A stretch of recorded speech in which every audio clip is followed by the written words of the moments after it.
ओम श्री गणेशाय नमः। कई बार हमारे पास लोगों के फ़ोन आते हैं, जो भी आपने प्रश्न किया कि हम सारा प्रयास करते हैं, मेहनत करते हैं, परिश्रम करते हैं, हमारे हाथ में भाग्य रेखा भी है, धन रेखा भी है, मैनेजमेंट रेखा भी है, सब कुछ होने के बावजूद भी हमारे यहाँ धन की प्रॉब्लम हो जाती है। इसके और दूसरे भी क्या कारण हो सकते हैं, तो हमें दूसरे पहलुओं पे भी विचार करना चाहिए। इसके कम से कम 5-6 ऐसे कारण हैं जिस कारण से समस्याएं लाइफ में आती हैं।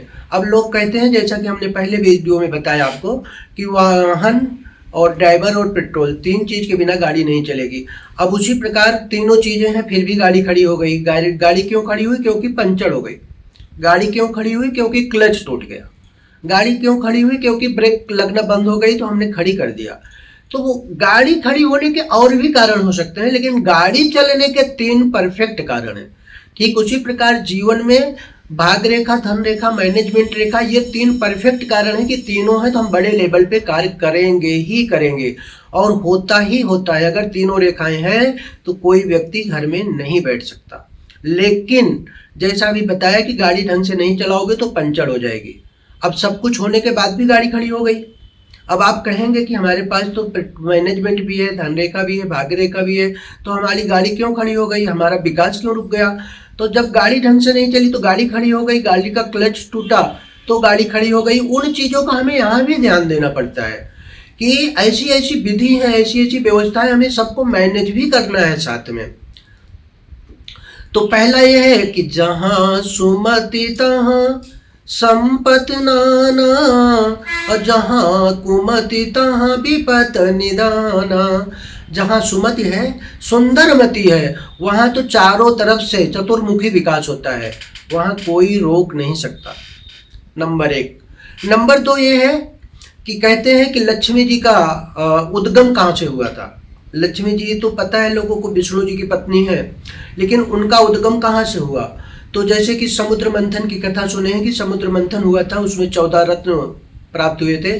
14 रत्न में एक रत्न में लक्ष्मी जी भी उत्पन्न हुई थी, और उस समय देवता और राक्षस दोनों इकट्ठा होते हैं और भगवान के पास जाकर बोलते हैं, प्रभु आपने कहा था कि जो कुछ समुद्र मंथन में उत्पन्न होगा वह आधा आधा हम डिवाइड करेंगे, अब लक्ष्मी जी किसकी तरफ जाएंगी?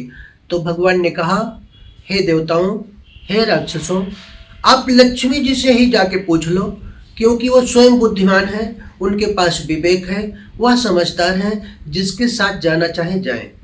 अब भगवान ने ये कह दिया कि लक्ष्मी जिसके साथ जाना चाहे जाए, तो सारे लोग लाइन लगा करके बैठ गए। और आज यही कारण है कि एक ऐसी संपदा है लक्ष्मी, जिसके लिए मनुष्य, देवता, राक्षस, साधु, संत, लूले, लंगड़े, नेता, जितने भी पृथ्वी पे लोग हैं, सबके सब हाथ फैलाए हैं, सबको लक्ष्मी चाहिए, क्योंकि भगवान ने कहा कि लक्ष्मी जिसके साथ जाना चाहें जाएं। जब लक्ष्मी जी जयमाल लेकर के चलती हैं कि हम किसके साथ जाएं, इसमें से कौन हमारे योग्य है, किसका वरण करें, तो लक्ष्मी जी जाती हैं सबसे पहले दुर्वासा ऋषि के पास।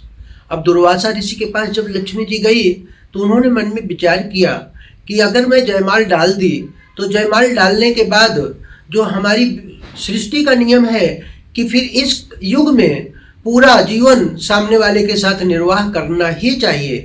अगर ऐसा हम नहीं करते तो हमारी कई पीढ़ियां बर्बाद हो जाती हैं।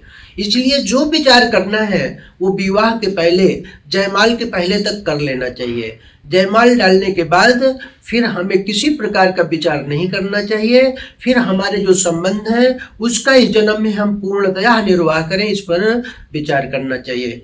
यही सोच करके लक्ष्मी जी ने नेत्र बंद किया, और जब दुर्वासा ऋषि के विषय में सोचा तो उन्होंने देखा, अरे ये तो बड़े क्रोधी हैं। लक्ष्मी जी ने दुर्वासा के विषय में विचार करके देखा, ये तो क्रोधी हैं, इन्होंने तो गुस्से में आकर अपनी पत्नी को भस्म कर दिया था, तो इनके साथ विवाह करना बेकार है, इनके गले में जयमाल नहीं डालूंगी। लक्ष्मी जी ने वहां क्रोध का बहिष्कार किया और पृथ्वीवासियों को बताया सृष्टि में कि हे सृष्टि में रहने वाले समस्त प्राणी, जीवन में अगर तुम चाहते हो कि तुम्हारे घर में लक्ष्मी का निवास हो, तो सबसे पहले तुम इस चीज का ध्यान देना कि क्रोध खत्म कर लेना अपना, क्योंकि आग और पानी दोनों एक साथ नहीं रहते। तो जहाँ क्रोध होगा वहाँ मैं निवास नहीं, ज़्यादा दिन में टिकूंगी नहीं। इसलिए क्रोध का परित्याग कर देना। तो हम लोगों को विचार करना चाहिए कि लक्ष्मी जी ने क्रोध का परित्याग करने के लिए कहा है, इसीलिए हम स्वयं में भी क्रोध कम करें, अपने परिवार में लोगों के अंदर भी ये कोशिश करें कि क्रोध का कम आवरण हो, क्रोध कम हो बल्कि ना हो। तो अगर क्रोध नहीं होगा तो उस घर में लक्ष्मी जी निवास करेंगी। उसके बाद लक्ष्मी जी ने अपनी बड़ी बहन को 6 जगह दिया है कि 6 जगह तुम रहना, 6 जगह मैं निवास नहीं करूंगी। वह अगली वीडियो में मैं आप लोगों को